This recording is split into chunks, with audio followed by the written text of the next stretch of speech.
এই পরিবারটা ছিল ভীষণ কৃপণ। পুরো পরিবার প্রতিদিন মাত্র একটি কাপ নুডলস খেত।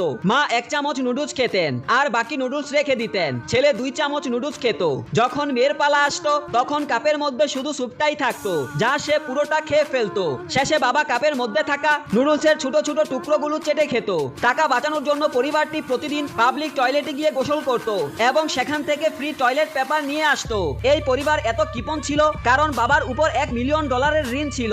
এই কারণে তারা একটি মানি সেভিং প্রতিযোগিতায় অংশ নেয়। প্রতিযোগিতায় প্রতিটি পরিবারকে খরচ করার জন্য $400 দেওয়া হয়। 3 দিনের শেষে যে পরিবার সবচেয়ে কম টাকা খরচ করবে তারা $1 মিলিয়ন জিতবে। এখানে প্রতিটি জিনিসের জন্য টাকা খরচ হয়। প্রতিযোগিতার শুরুতে 2 পরিবার ঘুমিয়ে সময় কাটাতে শুরু করে, তবে মা ঘুমানোর আগে গোসল করার অভ্যাসে $5 খরচ করে ফেলে। অন্যদিকে প্রতিদ্বন্দ্বী পরিবার ক্ষুধা সহ্য করে একটানা ঘুমাতে থাকে। পরের দিন এই পরিবার 1 পয়সাও খরচ করে না, কিন্তু তবুও তারা পিছিয়ে পড়ে কারণ প্রতিদ্বন্দ্বী